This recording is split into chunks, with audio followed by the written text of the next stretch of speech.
நான் வந்து ஒரு கேஸ்ட்ரோஎன்ட்ராலஜிஸ்ட், லிவர் ஸ்பெஷலிஸ்ட். ஆனா என்னன்னு பாத்தீங்கன்னா, நிறைய பேஷண்ட்ஸ் டயபெட்டிஸ் பேஷண்ட்ஸ் எங்கிட்ட வருவாங்க. அப்ப அவங்க கேட்கறதுல என்னன்னா, என்ன டாக்டர் டயபெட்டிஸ் வந்து வயிறு பிரச்சனை ஏற்படுத்துமா அப்படின்னா, கண்டிப்பா வயிறு பிரச்சனை ஏற்படுத்தும்.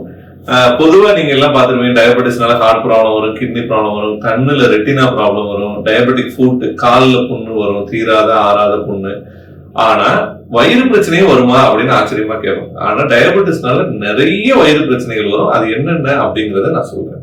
ஃபர்ஸ்ட் ஏன் வயிறு பிரச்சனைகள் வருது அப்படின்னா, எப்படி இப்ப கால்ல வந்து புண்ணு வருதுன்னா என்னன்னா, டயபெட்டிக் நியூரோபதி, அதாவது கால்ல போற நரம்பு வந்து டயபெட்டிஸ் அன்கண்ட்ரோலா இருந்து சுகர் அன்கண்ட்ரோலா இருக்குன்னா அந்த நரம்பை வந்து அது டேமேஜ் பண்ணும். அதே மாதிரி வயிற்றுல இருக்க குடல், இரைப்பை இதெல்லாம் மூவ் ஆகுறதுக்கு நரம்புகள் தேவை. அதுதான் வந்து gut nervous system, enteric nervous சிஸ்டம்னு பேரு.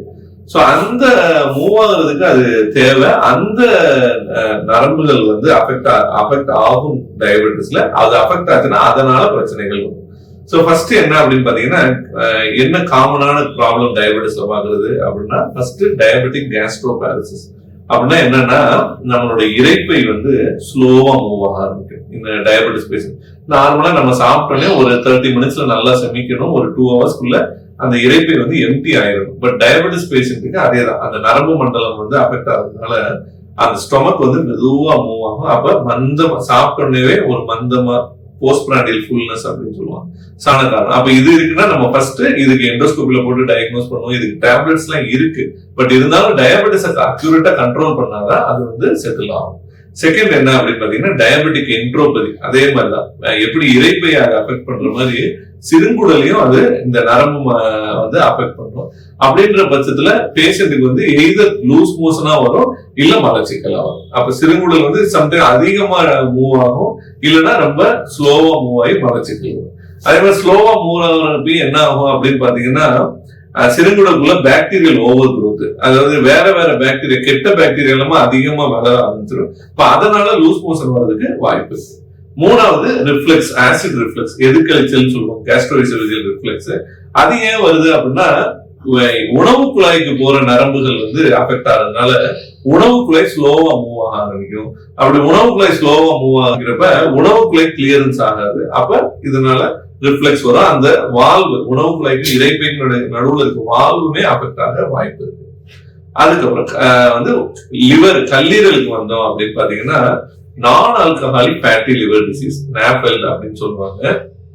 அது டயபெட்டிஸ் பேஷண்ட்டுக்கு தான் அதிகமா இருக்கும். ஏன்னா டயபெட்டிஸ் பேஷண்ட்ஸுக்கு இன்சுலின் ரெசிஸ்டன்ஸ் இருக்கும், கொஞ்சம் வயிறுல ஃபேட் இருக்கும், ஒபிசிட்டியா இருப்பாங்க. அதாவது உடல் பருமன், டயபெட்டிஸ் கண்ட்ரோல் இல்லாம இருக்கிற பேஷண்ட்டுக்கு ஃபேட்டி லிவர் வரும். நீங்க கேள்விப்பட்டிருப்பீங்க. அது பேர் தான் நான் ஆல்கஹாலிக் ஃபேட்டி லிவர் டிசீஸ். என்ன ஆகும்னா, ஃபேட் நிறைய வந்து லிவருக்குள்ள போய் சேர்ந்துடும். இன்சுலின் இருந்தாதான் அந்த ஃபேட் வந்து லிவருக்குள்ள சேராம இருக்கும். பட் இன்சுலின் குறைபாடு இருக்கிற டைம், அதுதான் டயபெட்டிஸ். அதுல வந்து இந்த மாதிரி ஃபேட் அதிகமா சேர ஆரம்பிச்சு. அதுக்கப்புறம் டயபெட்டிஸ் பேஷண்ட்டுக்கு பித்தப்பை பிரச்சனையும் அதிகமா வரும். கேல் பிளாடர் பிரச்சனை, அதாவது கேல் ஸ்டோன்ஸ். அது ஏன் வருது அப்படின்னா, அதேதான், திரும்பவும் பித்தப்பை வந்து மூவ் ஆகுறதுக்கு, நல்ல ஃபாஸ்டா மூவ் ஆகுறதுக்கு, அதோட எம்டி பண்றதுக்கு சுகர் வந்து நல்லா கண்ட்ரோலா இருக்கும். அது இல்லைனாலும் வந்துடும். அதே மாதிரி பித்தத்துல இருக்க காம்போனன்ட் வந்து நிறைய கொலஸ்ட்ரால் ஸ்டோன்ஸ் உருவாகிறதுக்காக மாதிரி அது கெமிக்கல் காம்போசிஷன் மாறிடும். சோ அதனாலயும் அப்படி வரும். அப்புறம் கடைசியா வந்து கணையத்தை எப்படி அஃபெக்ட் பண்ணும் அப்படின்னு பாத்தீங்கன்னா, கணையத்துல இருந்து வர என்சைம்ஸ் வந்து இதுல டயபெட்டிஸ் பேஷண்ட்டுக்கு குறைய ஆரம்பிச்சிடும். டயபெட்டிஸ் வந்து ஒரு காரணம். நான் என்ன சொல்றேன்னா, இது எல்லாமே அன்கண்ட்ரோல் டயபெட்டிஸ். டயபெட்டிஸை கரெக்டா கண்ட்ரோல் பண்ணி வச்சிருந்தா இவ்வளவு பிரச்சனைகள் வராது.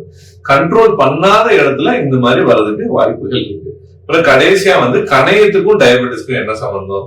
கணையத்துல இருந்துதான் இன்சுலின் வருது. இன்சுலின் குறைவாததுனாலதான் டயபெட்டிஸ்.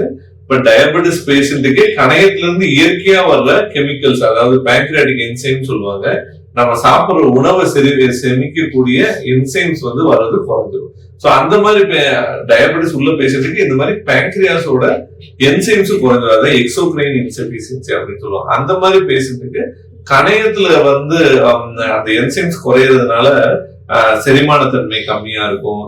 அதே மாதிரி லூஸ் மோஷன் வர ஆரம்பிக்கும், வெயிட் லாஸ் வர ஆரம்பிக்கும். சோ இதெல்லாம் தான் சக்கரை வியாதினால வர்ற ஜீரண மண்டல பிரச்சனைகள், அதாவது உணவு குழாயிலிருந்து இரைப்பை, சிறுங்குடல், பெருங்குடல், அதே மாதிரி கல்லீரல், பித்தப்பை, கணையம் எல்லாத்தையும் வந்து அன்கண்ட்ரோல் டயபெட்டிஸ் பாதிக்கும்.